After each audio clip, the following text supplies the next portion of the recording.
Pass. So everyone, again, good morning, good afternoon, good evening, everyone, and welcome to today's webinar on Inside and Infostealer attack journey from infection to exfiltration.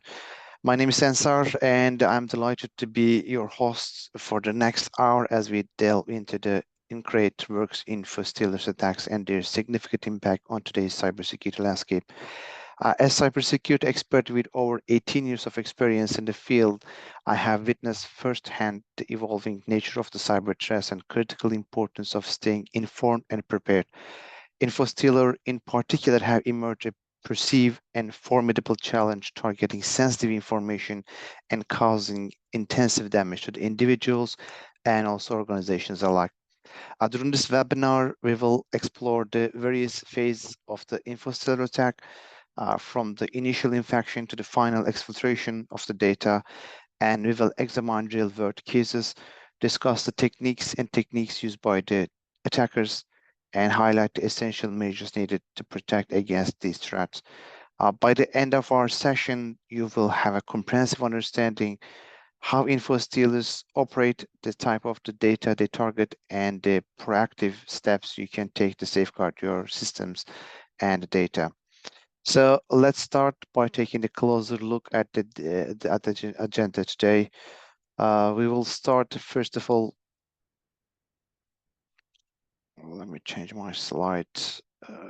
We will start with the understanding infostealers. I believe most of the people still doesn't know how infostealers are dangerous. It is actually very dangerous and very critical. As we move on into the core content of today's webinar, let's outline the key learning points we will cover today. First of all, as I said, we will go over the understanding infostealers. We are going to start with the defining them and what infostealers are, exploring their characteristics and examining their types of data they typically target. This foundational knowledge will help us to understand why these attackers are particularly dangerous. Then we'll cover the infection phase, and we'll discuss common infection vectors such as phishing emails, malicious downloads, exploit kits, and the social engineering tactics used by the attackers. Then there's execution and persistence steps. After a system is infected, the next critical stage is how the malware executes and maintains persistence. We'll explore the techniques used by infostealers to evade the detection, establish a foothold, and continue operating over the time. There is also data collection. In this section, we will focus on the methods used by the infostealers to collect the sensitive information. This includes memory scraping, key logging, browsing data extraction. We will also discuss the types of the data targeted and the impact of such theft. There's also finally notable infostealers breaches and lessons learned. We'll look at some high-profile breaches involving the infostealers, such as the Uber and Snowflake data breach. We'll draw lessons from these incidents to understand how to better protect against such threats. These learning points will provide comprehensive understanding of the life cycle of an info attack stealer, and from infection to the exfiltration, data exfiltration. We are going to try to cover everything in there. So a little bit about me before we dive into the technical details. Let me introduce myself properly. Hello again, my name is Ensar. I'm the Chief Security Officer at SOC Radar. I have over 18 years of experience in cybersecurity field, working on the front lines to defend against and understand the cyber threats. Prior to my current role as a Chief Security Officer, I led a red team, giving me a deep knowledge of threat actors, techniques, and procedures, and how to counteract them effectively. I had the privilege of working with some of the top organizations like NATO, the European Union Commission. I am also an expert trainer for the prestige institutions like CEPOL. CEPOL is the European Union Agency for Law Enforcement Agencies, and the United States Department of Homeland Security, CISA National Initiative, and for Cybersecurity Careers and Studies. Through my career, I have published over 250 articles related to some of them cybersecurity, some of them artificial intelligence, some of them blockchain. Even though my articles related to artificial intelligence or blockchain, they are related to cybersecurity, and conducted more than 50 webinars so far and taught over 150 courses. Among my various recognitions, I was honored as one of the link's top information security voice, and acknowledge that reflects my commitment to education and advancing the cybersecurity community. That's enough about me. Let's get started with today's topic. We'll begin by diving into the fundamentals of infostealers and why they are such a pressing issue in cybersecurity today, and what makes them so critical. So I wanted to start with this picture. Believe me or not, but this picture take my 30 minutes to create with the AI, so I apologize for the typo. I try to, as you know, when you try to create an image with the ChatGPT, the typo always is a problem. So I tried again, but this was the best picture I could create it. This visual illustrates a critical concept about infostealers. They are often the hidden threats beneath the surface, and they're much like the bulk of the iceberg. The tip of the iceberg represents the visible data breaches. Like every day we heard about the data breaches, right? Every day 35, based on the average, 35 vulnerabilities are published. It is impossible to keep up with these vulnerabilities and the data breaches. Like there's always, every day we hear about there's some data breach in the world, somewhere, some data leak. But these info stealers are much critical and much important than those regular data breaches. The tip of the iceberg represents the visible data breaches, while the submerged portions symbolize the far-reaching and often underestimated impact of the info stealers. So why I created this image? Again, I wanted to highlight that even within the cybersecurity industry, many professionals may not fully grasp how dangerous and useful info stealers can be. It could be very dangerous, harmful in the bad hands. It could be very useful and helpful in the good hands. These tools depend on how they are used, can either pose significant threats or serve as a powerful investigative tools.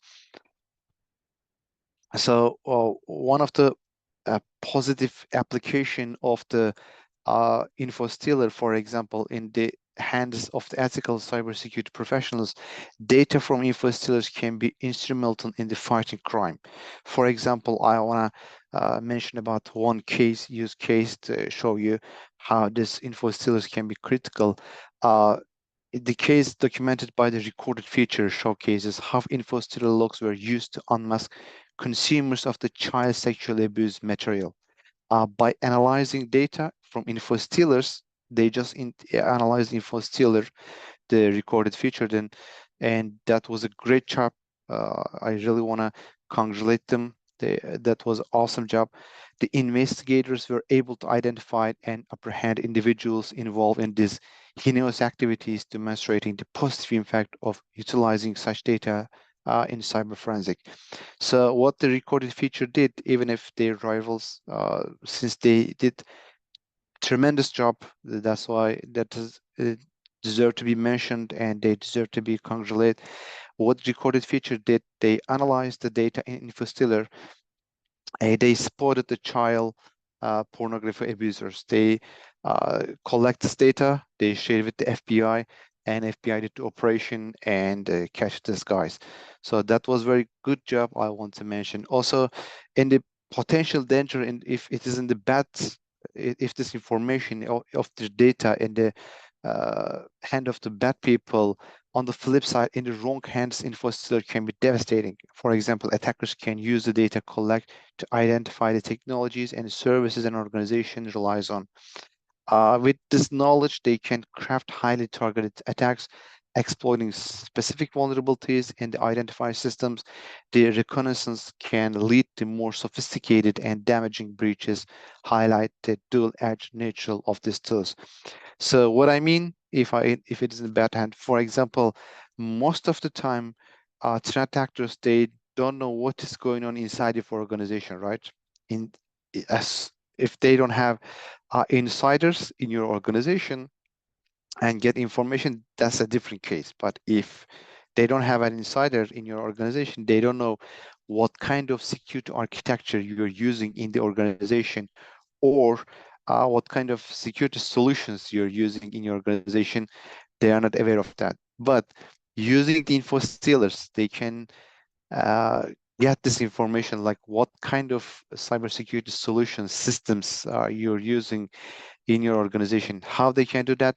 For example, one of your employees became the target of the Infostealer, right? So he has to connect to certain technologies in your organization, or there are some security solutions in your employees' computer. So with the Infostealers, they can collect this data and they can understand, okay, the organization A is using this tools in the employees computer, or the employees connecting this login pages or this network, this IP address. So they can easily collect this information, even if this information were not publicly available. With the Infostealers, it became publicly available to the public. That's why it is very critical and very important, and that's why we have to be careful. So Infostealers are very surprising. Right now, I would like to give the floor to the Brock. He can share some survey with you guys, and then we are going to analyze the survey results together. Exactly. Thank you. Thank you, Ensar. We have a short poll survey over here, a couple of questions. Please take the time to answer them, and we'll be displaying the results right after. It will take just a couple of minutes. While we allow our viewers to answer the questions, and so we can quickly continue on the topic. It will take about 3 minutes for us to collect all the answers, and in the meantime, we'll display them in the screen. If you want to talk about the questions, that's also fine. So try to give your best answer. One of them is that, like, what unusual step did the attackers take in the Uber breach involving Raccoon Infostealer? What do you think, guys, the best answer in here? Just try to give your best answer. We're going to share the results, and we are going to go over with the results together. And the second question, which of the following data types is the most commonly targeted by Infostealers? This is, I created these questions just because I believe, again, most of the people in even in the cybersecurity doesn't know the importance of the Infostealer attacks. Those questions are prepared to highlight how they could be important and critical, and the results are going to show us the why. And the third question is, what was the primary method through which the Medusa Stealer was distributed when it first emerged? And the last question is, what percentage of the cyber attacks start with the phishing email? So those are our questions. Please try to give your best answer. At the same time, we can go over. Hello from, how are you today? Though, thank you, we are good. Naif has question. We have response for that, but this is not the subject of this webinar. What is the longest period an Infostealer remained unattacked? Actually, it depends, Jeffrey. There's no certain answer for that, just because if it is created by the APTs, that could be very sophisticated and critical. It could stay a lot. But if it is created by the newbies, of course, it can be detected easily. Emily has a question. Will this webinar be recorded and shared later? Sure, Emily. Exactly. We will be recording the session, and you'll receive it via email, and also will be displayed on our website. Exactly.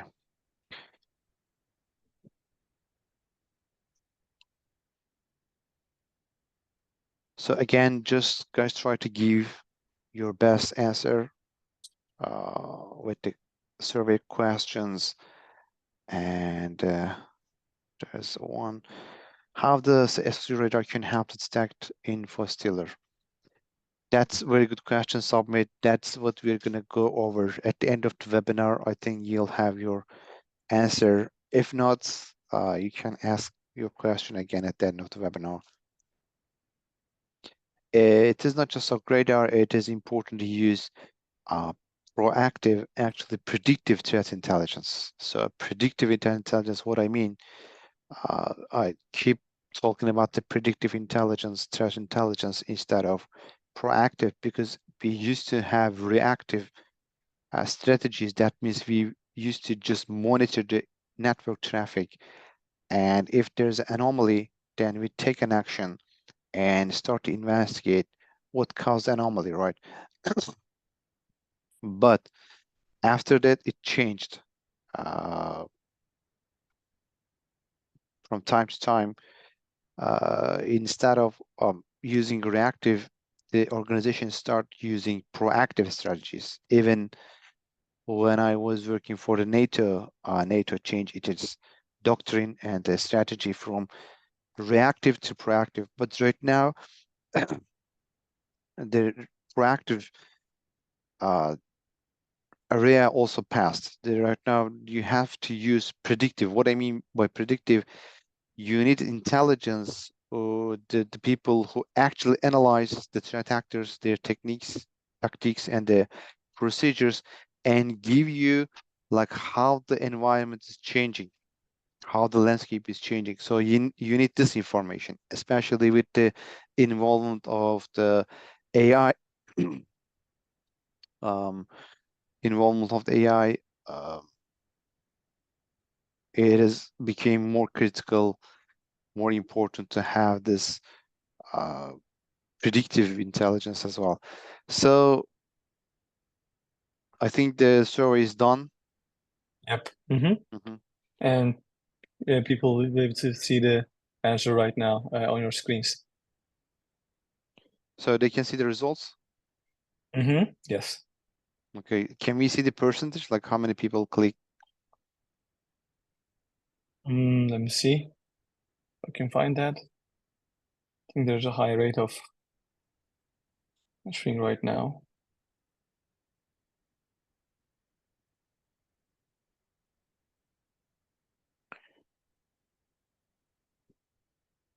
So And since I'm Mahmoud, not the host, I'm not able to see that at the moment. Let's see.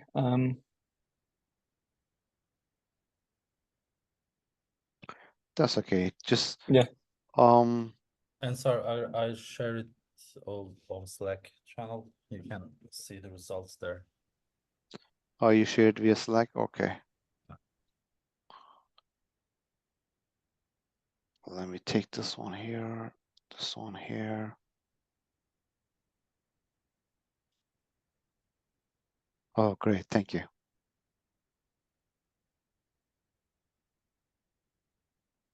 So when I checked for the first question, which was, let me check the first question. So we mentioned, what unusual step did the attackers take in the Uber breach involving the Raccoon Infostealer? The correct answer was they published a step-by-step guide on how to exploit the Uber systems. So in Uber breach, the attackers went as far as to publish a detailed guide on how to exploit the Uber system, making the attack methodology accessible to the other potential attackers.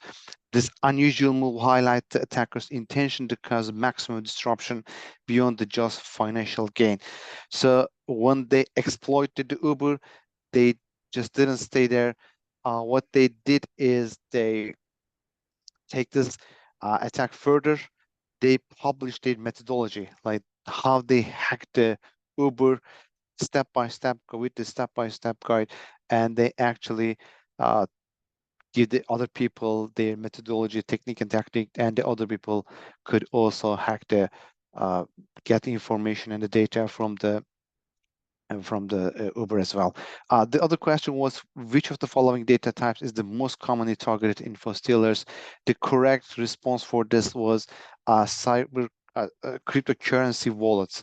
And infostealers often target cryptocurrency wallets due to their high value and relatively low traceability of digital currencies. This makes cryptocurrencies wallets as a lucrative target for cyber criminals seeking to quickly monetize stolen data. The third question is, what was the primary method through which the Medusa stealer was distributed when it first emerged? Actually, the Medusa stealer was initially distributed through the links on the dark web. Where web criminals often share tools and techniques. This method highlights the underworld of crime where the threat can be profitable and through seemingly innocuous channels. This was one of the questions, like how the stock radar can help to detect the info stealers. So as you can see with these questions, it is important to monitor the dark web. It is important to have a predictive threat intelligence, since the threat actors sharing their tools, techniques on the dark web and the hacker forums. That's why you need threat intelligence, especially predictive threat intelligence, to keep up with these guys. And the fourth question was the percentage of the cyber, what percentage of the cyber attacks start with the phishing email? The correct answer for this was according to the whereas the data breach investigation report as staging 91% of cyber attacks start with the phishing emails. This high percentage underscores the critical importance of phishing awareness and education in cybersecurity. So when I analyzed the for example, for the first question, what unusual step did attackers take in Uber breach involving recordings? Most of the people said they sold the stolen data a competitor. Yeah, the step-by-step guide was one of the. It was the second popular answer at that question. There's also which of the following data most commonly targeted by info stealers. So yeah, you guys know the cryptocurrencies. Most of the people give the correct answer for this one. And what was the primary methods for Medusa stealer? That was the third questions. Most of the people said malicious email attachments. That was surprising. What percentage of cyber attack with the phishing email? Yeah, most people give the again correct answer for the 91%. So as you guys can understand, this is very critical. Info stealers, especially more in the dark web. We are going to talk about this, but let's go to the other slide and continue our webinar. So just to be on the same side, let's clarify what exactly the info stealer is. As depicted on the slide, infostealers are a specific type of the malware designed with the primary purpose of the stealing sensitive information from the infected system. This type of malware targets a wide range of data, including personal information, financial details, even login credentials. Once an infostealer infiltrates a system, it can operate covertly, often going undetected while it collects valuable data. This stolen information is then transmitted back to the attackers, who may use it for various malicious activities, including identity theft, financial fraud, and unauthorized access to sensitive information or systems. Understanding the nature of the capabilities of infostealers is crucial for defending against them.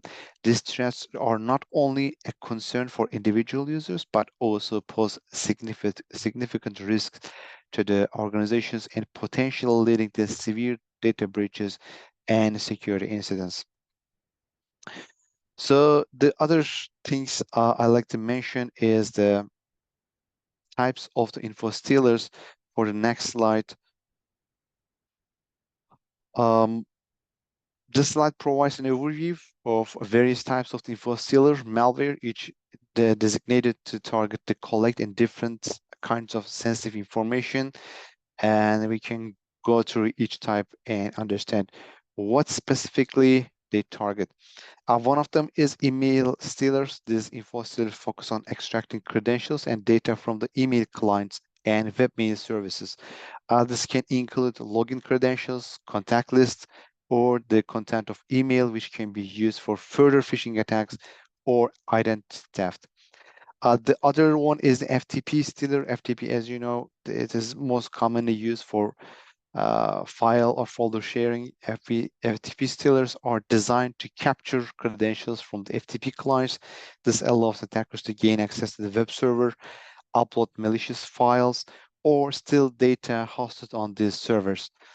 There is also credential stealers. One of most common types. These stealers gather credentials from a variety of sources, including web browsers, password managers, and operating systems.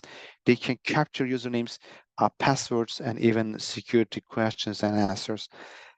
There's also clipboard stealers. Clipboard stealers, as you can understand from its name, steal them, and the stealers monitor the clipboard for sensitive information such as copied passwords or cryptocurrency wallet addresses. They can replace clipboard's data with their own redirect payments or logins. Keyloggers also made by users, all keyloggers made by users capturing the wide array of information, including passwords, personal messages, and financial data.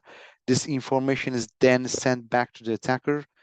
And there's also grabbers. These enfolders capture data entered in the web forms before it is encrypted and sent over the internet.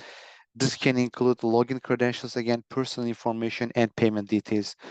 And the last one is the browser hijackers. Browser hijackers manipulate browser settings, redirecting users' malicious websites or collecting data such as browsing history and search queries. They can also insert additional ads or malicious content into the web pages. Each type of info stealer is tailored to exploit specific vulnerabilities and get particular kinds of data. There are also some most known info stealers we like to mention in the next slide. So on this slide, we see representation of three most known info stealer. One of them is Raccoon, and the other one is Redline, and the last one is Vidar or Wider. I don't know how to pronounce, to be honest. These names might sound innocuous, but each represents a highly effective and dangerous type of the malware known for stealing sensitive information. So let's get started with the Raccoon. Raccoon is widely used info stealer known for its versatility and user-friendly interface. It can steal a broad range of data, including passwords, browser cookies, and cryptocurrency wallets. This malware is notable for this capability and steal data from over 60 different applications and has a modular design, allowing it to be customized for specific targets. There is also Redline. Redline is one of the most popular info stealer. Redline and other also targets credentials and other personal data. It is known for its deep penetration into system file and applications. Redline is capable of extracting data from web browser, cryptocurrency wallets, FTP clients, and more. It is comprehensive logging capability, make it favorable tool for cyber criminals. And the last one I want to mention is Vidar is an info stealer that has been active for several years. It is known for targeting a wide range of data types, including financial information and personal documents. One of the Vidar's key feature is its ability to download additional modules, making it highly adaptable. It is also often act as a precursor to more destructive malware, laying the groundwork for the future attacks. These info stealers are not just theoretical threats, they are actively used by the cyber criminals around the world to extract and exploit valuable information. Understanding the capabilities differences among these types of malware can help in developing better defenses, of course, and response more effectively. And more strategic incidents. So let's get to know about the common infection vectors, like how they can use this for the how they can use to spread this infostealer. So understanding these methods is crucial, just because developing the effective defenses, to be developed effective defenses, we need to understand this common infection vectors. Of course, you guys already know, based on the results of our survey, most of the time, a staggering 91% of cyber attacks begin with the phishing email. This statistics I gathered from the Verizon data breach investigation report. This highlights the importance of being vigilant and educating employees about the dangers of phishing. Phishing emails are the most prevalent method used for to distribute the info stealers, and these emails use social engineering techniques to trick recipients into the clicking on the malicious link or downloading infected attachments. The other one is the malicious downloads. Infostealers are often spread through the downloads of infected software and pirate content. Of course, most of the time people don't want to pay for the either for the game or for the application. So when they find some forums and websites, they can download these applications and softwares for free. Actually, as you can imagine, they are not free. Most of the time, the malware comes with the that software as a price. So unsuspecting users may inadvertently install malware while seeking free software or entertainment content. There's also exploit kits. Exploit kits are automated tools that cyber criminals use to identify and exploit the vulnerabilities in the system. Once a vulnerability is detected, the exploit kit can deliver an infostealer payload compromising the system. So the last one is attackers are variously social engineering tactics. They use it to deceive users into installing infostealers, and this can include fake software updates, security alerts, or other forms of deception designed to prompt the user to take action that compromise their systems. We also call it reverse social engineering. For example, what they do is instead of you are calling them, instead of they are calling you, they make you call them. Like they create some sort of problem in your computer, and you can see pop-up screen on your machine. It says there's a technical problem with the Windows. Let's say, please call this number for the support. So since you are the one who is calling them, the trust breach is very strong, right? Just because you are calling them, you think they are the technical service, but actually they are not.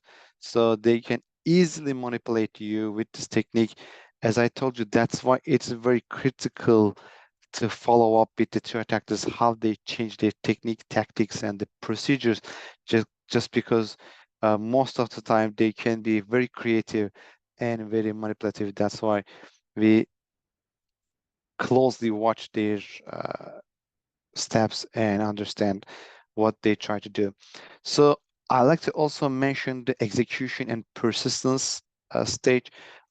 The initial payload execution is infostealers are typically executed upon user interaction, such as opening a malicious attachment or clicking a link. This initial action triggers the malware's installation on the victim systems. And recently, guys, I realized one thing as well. Sometimes you don't have to click the link or download the attachment. What they did is, for example, for WhatsApp, right, you can see the preview before even clicking. So they create a website and they put the malicious software to their website, and they send you this as a message to your phones. So even if you don't click the link, if your preview is open on the WhatsApp, just preview is good enough to install the malware to your phone. So this is how they being so creative and so advanced when they comes to attacking to the public or the organizations. The other step is the aviation technique to avoid detection. By security software, Infostealers employ various aviation techniques. This includes obfuscation, which disguise the malicious code, packing, which compress the code, evade the signature-based detection, and anti-sandbox measures that detect and avoid the virtual environment used by the malware analysis. I also try to do malware analysis for my webinars or trainings, and sometimes I see that some of the malwares or infostealers, when I put them into the sandbox, because this is the safe and secure environment for me to analyze them, what I see is they can easily detect they're in a sandbox and they start operating. So they don't do anything, they just lock themselves and they not allow you to analyze them. So this is how they're even getting better and better developing their strategies. Establishing persistence once installed, Infostealers aim to maintain a foothold on the system by modifying system registries, creating scheduled tasks, or dropping additional payload. This persistence ensures the malware continues to operate even after the system reboots or the security scans. As we mentioned, VIDAR, our Infostealer, is able to add more modules when the defense, for example, there are patches, there are updates, there are also there are some security solutions on your machine, right? They also update their database. So to prevent to be captured by this security solutions, Infostealers like Vidar have modules. They also update themselves based on the defense you're using. So there's also behavior analysis. Security analysts monitor network traffic, file modification, and system changes to detect the suspicious activities indicative of malware. However, Infostealers often use the advanced techniques to blend in with normal system operators, making detection challenging. That's why understanding these executions and persistence mechanism is crucial for developing, again, effective detection and response strategies. So since we mentioned some of the Infostealers, I like to go over with you guys one of the best known Infostealer, which is Redline execution. And let's go over with the execution of the Redline. So with this step-by-step flow, we can understand how actually Infostealers operate and how they affect and collect the data from our systems. So let's break down each step. Let's start with the phishing email.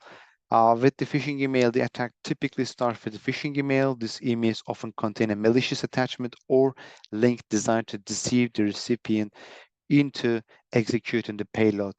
The initial access, of course, this is the critical part. Once the recipient interacts with the phishing email, the attached file or link downloads and execute the Redline malware. This initial execution is the first step in compromising the system. There's also decoding arguments. After execution, Redline decodes any arguments passed to it and setting up the environment for the attack. This may include details about what data collect or specific actions to perform. There's also request configuration. This malware then reaches out of a command and control server to request the configuration data. This steps allows attackers to remotely control the malware and specify what information to collect. There's also reply configuration. That is the C2 server responding with the configuration settings detailing which type of data to target, such as browsers, FTP credentials, or cryptocurrency wallets. This customization makes the attack more effective. There's the collection information. Following the received configuration, Redline begins collecting data.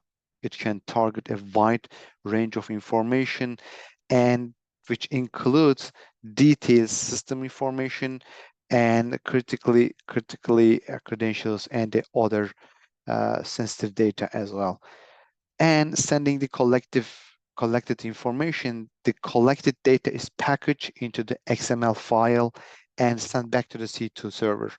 This data can include everything from browser credentials, system information, which attackers can use for further exploitation or investigation, of course. And C2 server, when it comes to the C2 server, this is the final stage, involves storing the exfiltrated data on the C2 server, where it can be accessed by the attackers for malicious purposes, such as selling on the dark web or using in the further attacks. So we can also take a look to the data collection in the next slide. So for data collection, we can explore the primary methods Infostealer use to collect data from compromised systems. These techniques are sophisticated and efficient, making them highly effective for the data theft. So it could be used memory scraping. Memory scraping involves extracting the data directly from the system's memory or RAM.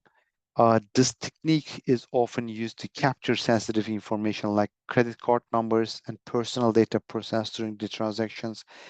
It bypasses encryption as the data is accessed in the unencrypted state. There's also keyloggers. Keyloggers, of course, very common, used by the threat actors. You guys already know what this keylogger is. It records every keystroke made by the user. This includes login credentials, personal messages, any key data, any other data type in the keyboard. Keyloggers are highly effective at capturing passwords and other critical information. Browser data extraction is also other data collection methods. The Infostealers often target the browser to extract the stored data. This includes saved passwords, cookies, autofill information, and browsing history. A study by the Kaspersky found that 60% of internet users store passwords in their browser, making browser data rich targets for Infostealers. This data can be used for access various accounts and services. This methods highlights the efficiency with which Infostealers can gather valuable information and device spread storage of sensitive data in browsers, in particular, pose a significant risk as it provides a wealth of information to attackers. And there's also stages for Infostealers. I also want to show you the 4 stages for Infostealers. I wanted to share also some screenshots from my research. Actually, there's also we have a blog post if you want to see the details about Infostealers. If you go to our blog session in socradar.io, you can see our research results in there. Since we don't have much time in the webinar to go over every detail, but in this slide, we outlined the 4 stages for Infostealer attacks. Understanding these stages helps us grasp the life cycle of an Infostealer and how it evolves from infection to exploitation. So the first stage is, of course, infection. The initial stage involves the spread of malware through illegal downloads or phishing campaigns. Attackers use these methods to infect devices and gain access to the login data, session cookies, and other sensitive information. And this stage is crucial as it establishes the initial foothold on the victim systems. The second stage is exploitation. Once the malware has successfully infected, we already analyzed this with the red line step by step. But with exploitation, attackers can exploit the systems. This may involve stealing sensitive data such as financial information or personal credentials, installing additional malware like ransomware, that's the worst case scenario, or performing other malicious activities. This stage often causes the most direct harm to the victim. So most of the time we can see that Infostealer actually the input of the other attacks, including the ransomware. So that's why it makes Infostealer much more critical and much more important. And there's also sale, the stolen information or control over the infected devices is often sold on the underground marketplaces. This black markets are driving hubs where cyber criminals trade in stolen data, offering it to the other attackers or groups for further exploitation. At this stage, monetize the stolen data and can lead to additional attacks on other systems or networks. We saw this with the Snowflake case. They tried to sell this information in the dark web, but they couldn't because Snowflake refused to purchase this data. What happened, we are going to talk about in the details in the next slides. So there's also this squeeze in the stage. Attackers use the stolen credentials to infiltrate the systems while posing as legitimate users. This allows them to access sensitive areas within an organization, gather further intelligence, or execute long-term malicious plans without being detected. This squeeze can also involve creating false identities or manipulating system to hide their presence. You can see some screenshots in there. At the top, you can see some IP addresses for some of the common info stealers. We try to find the IP addresses for them, and as on the right bottom side, you can see some threat actors selling the info stealers on the dark web, which makes the threat actors much more easily attack the organizations. You can see the top 10 file extensions as seen in the image on the left bottom corner. The most common extension are DLE, Dynamic Link Library, and there's also PHP, Hypertext Preprocessor, and the exe. It was executable for especially for Windows. Two of these extensions should be blocked by the default proxy profiles. In fact, within the top 10, allowing only PHP, BMP, TXT, JPG, and JPG and the CSS extension in the default proxy profile might seem like a step closer to avoiding thousands of malicious HTTP requests that still would make to the external environment. And on the up left corner, you can see the execution process with the info stealers. So let's talk about the notable info stealers a little bit. So there's Uber attack with the Uber was targeted by the infostealers attack involving the Raccoon infostealer. This attack compromised sensitive data, including credentials, and the financial information for the Uber.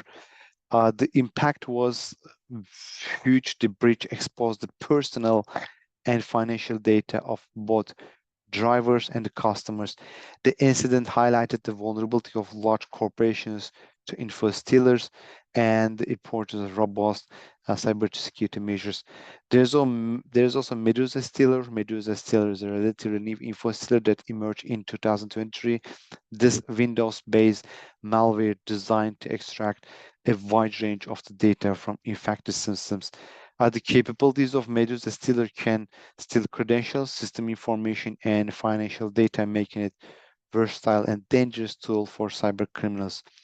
Its emergence underscores the evolving nature of the infostealer and the need for constant vigilance in cybersecurity. And of course, the most critical case we all know about, actually, we also did a webinar about this one, like it was 3 weeks ago. I'm not sure, but it was, we talk about the details about the Snowflake attack. The Snowflake breach was orchestrated by the threat actor UNC 5537, which was the given name by the Mandiant by Google. And this infostealer attackers used the sophisticated tactics to compromise the Snowflake's infrastructure, specifically targeting credentials and session tokens stored within the system. The methodology they used, the attack began with the deployment of the infostealer malware variant, which was the capture login credentials and session cookies. The Infostealer exploited the session tokens to bypass multi-factor authentication and the other security controls that granting the attackers direct access to Snowflake's cloud environment. Once inside, the attackers systematically exploited sensitive data, including credential, customer information, and proprietary business data. For example, how you can, so that was one of the questions, how you can use threat intelligence, for example, this one. And when we realize the Snowflake case, most of the people doesn't know if they use Snowflake or not. So some of our customers also asked us if I'm affected by the Snowflake. So of course we cannot know this information, right? If the organization is using Snowflake or not, this is the internal data, not external. There's no way we cannot know if an organization using Snowflake or not. And this was the case. Even most of the people in that organization doesn't know they use Snowflake because there's some sort of integrations with different tools. So what happened based on the Infostealers, like for example, if one of the employees, for example, I work for the organization A, let's say, I work for the organization A, and from my computer, I connected the Snowflake. So this information, if there's Infostealer in my computer, this information is collected by the Infostealer. When it is published, I can see that, for example, Ensar Şeker working for organization A used Snowflake. That means organization as A is most probably using Snowflake.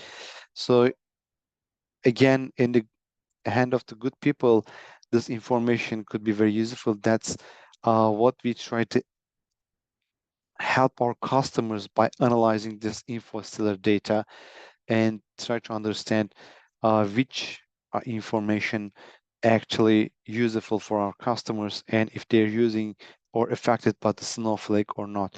So this exploitation for the Snowflake, the stolen data was then used for the extort Snowflake, with the attackers threatening to publicly release to compromise information unless the ransom was paid. This tactic not only aimed to monetize the stolen data, but also exert pressure on the organization by threatening its reputation and customer trust.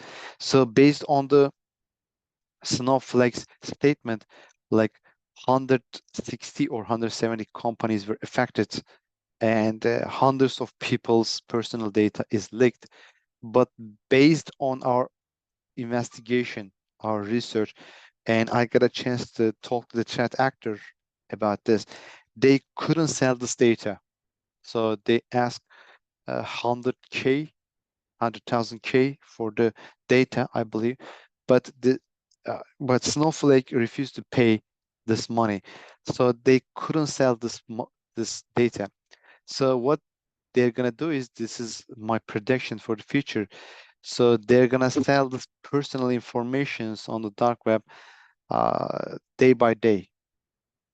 So instead of getting one huge money in once, they're gonna sell this information on the dark web and try to make money, because their first purpose is get money, of course, most of the threat actors.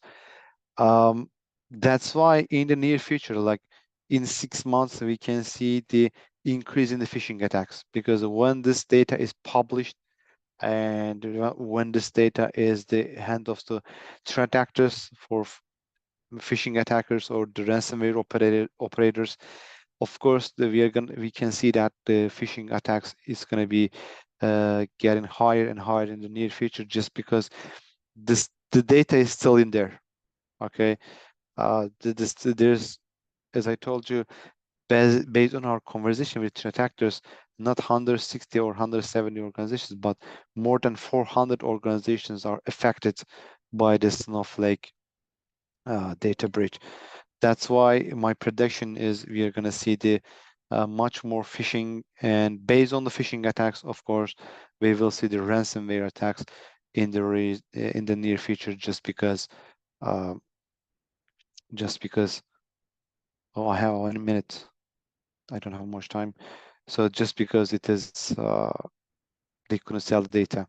So let's go over the lesson learned. Of course, there are too many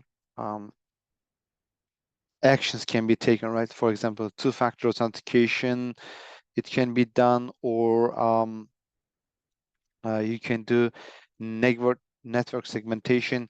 But at the end of the day, if you want to prevent the infostealer attack, there are three things you have to take action immediately. One of them is proactive threat intelligence, especially, as I mentioned, more than proactive, predictive. Predictive means you need a threat intelligence solution.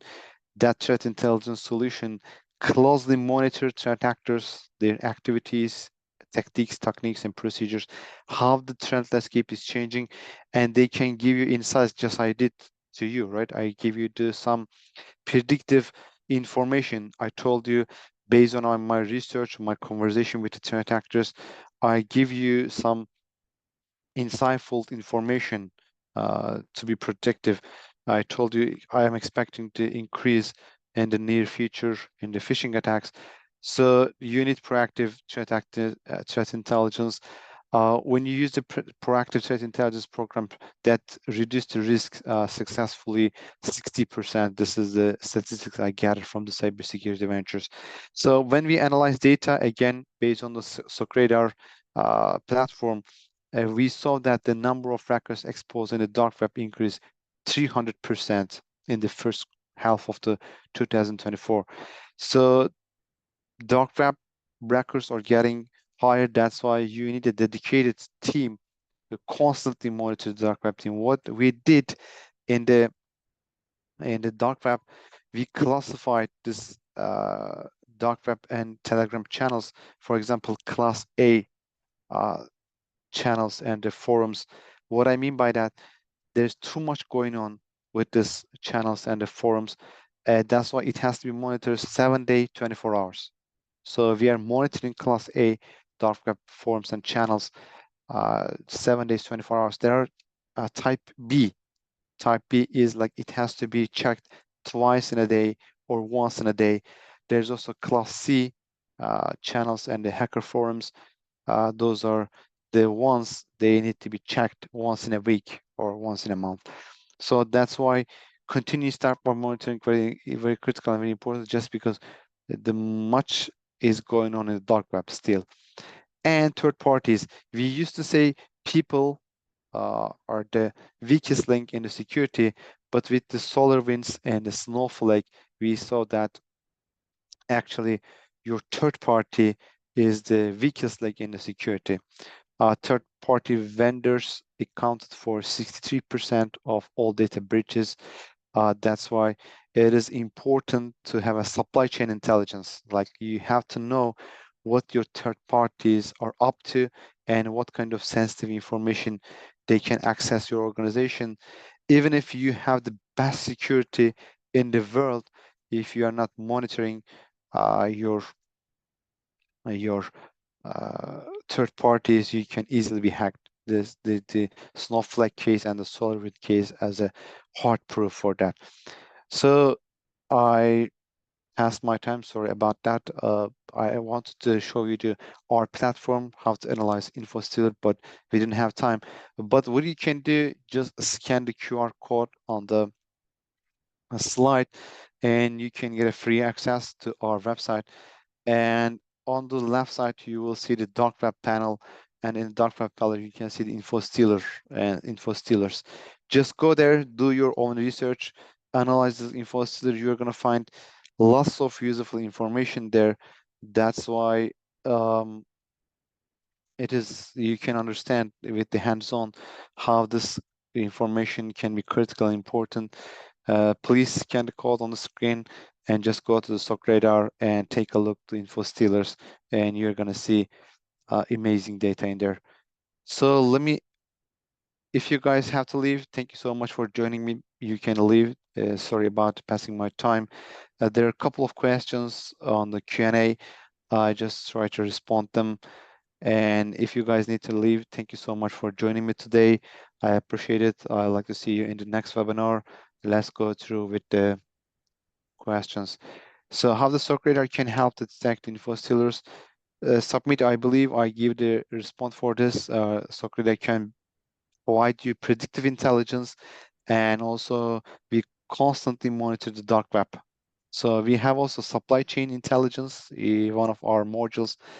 If you scan the code and go to the SOC radar, you can see how SOC radar can help you with the infostealers in better. There's also Mahmoud's amendments. So what are the top trends types of the infostealer 2020, 2024? I believe we already covered this in our webinar. Robin, as a member of CTI team, what is the best method to keep updated of new release infostealer that use other TTPs than the common ones? Yeah, Robin, I believe using again predictive threat intelligence information and getting the information from the dark web is very critical and very important. It's gonna give you, yeah, like as a threat intelligence, I am, for example, I am the Chief Information Security Officer in SOC Radar, right? I am also one of SOC Radar's customers. So SOC Radar provide me intelligence about the SOC Radar. But this, as Robin asked, great question. This the intelligence I'm getting is not enough for me, because this is the usual intelligence. That's why I need some useful and insightful and predictive intelligence. That's why I try to tell you, not just proactive intelligence. I need some information how this landscape is changing and what I need to do. That's why just sending in alarms is not good enough. That's why we have a research team. That's why I'm doing these webinars. That's why we are closely monitoring the threat actors, how they, for example, as I mentioned in the about the speaker part, I have a red team background, right? But when we do red teaming, we have certain tools, certain procedures we do, but threat actors, they doesn't work like that. Their minds and their activities are totally different. When I realized this when I come to the threat intelligence part. That's why I'm very grateful on the threat intelligence business, because when I interacted with them, when I closely monitor them, I can understand their mentality. That's the most important part, like how they're going to change their techniques, right? I already give you a couple examples, use cases. For example, sometimes you don't have to even click the malicious link or download the attachment. They can do this with the preview, WhatsApp preview. This is a very creative way, right? That's why you need, let's say, research-based and predictive intelligence. Robin, that was a very good question. Thank you so much. Would this, Christopher, would this preview function also work with the Outlook's preview function? That's also a very good question, Christopher. I don't think so. I didn't. Maybe it does, maybe it doesn't. I don't know, to be honest. I didn't try with the Outlooks. I tried to make a website using Giphy, and I tried to put this malware to there, and I tested with my friend with the preview. It worked, but I didn't try for the Outlook. But that's a very good question. Yeah, for initial payload execution, yes, for initial access. Hafiz, is there any infostealer targeting Mac OS environment? So Hafiz, to be on the same page, infostealer doesn't always has to affect the Windows. Of course, there are other infostealers, they target the Mac OS as well. Also, they are targeting your browser sometimes, not just your operating system. So of course, they are targeting Mac OS, Linux, or other operating systems as well. The reason, as you guys know, most of the time Windows is the target because most of the people are using Windows. That's the reason they target Windows first. Antonio, are infostealers able to steal information from local password managers like KeePass or online ones like LastPass browser plugins? Antonio, this is a very good question. Excellent question. Thank you for asking this. This was very important. Actually, no, they cannot get this information when you install the Infostealer. But if there is a vulnerability in that password manager, and if the Infostealer can abuse or exploit this vulnerability in the password manager, yes, they can get this information. Otherwise, no. For example, most of the time when we see that, I also use a password manager as a plugin and as an application on my operating system. Even if the Infostealers were able to collect the data from the browsers, like password, they cannot store the information for password manager. Again, if there's no vulnerability. Tariq, what kind of IR automation and planning do you use to detect this threat? So that's also a very good question, Tariq. What you need to do is, we also talk about this a lot. What happens, there's too much information, right? As a CISO, I get lots of information during the day, like from the logs, from endpoints, from the SOAR, CM, and antivirus, firewalls, intelligence from our teams. So there too much information is coming to me. So there's no way I can handle all of them. What I do is it has to be managed in one place. So for incident response automation, threat intelligence has to feed your CM or SOAR systems. So all this information comes to one place. So your SOC team can analyze data from then and develop the incident response for this kind of threats. Rosario, can RMP damp help to investigate Infostealers infection? Sure can. Yes. Do we have any question in the chat, Brooke, or you already respond them? Yeah, I think we responded. Thank you very much, Ensar. If you have any questions in the meantime, after the webinar, feel free to reach out to us. We'll be happy to address them. Thank you very much for joining today's session, and we'll be happy to see you in the next ones. Thank you very much for joining. Thank you, everyone. Happy to see you all. Good day.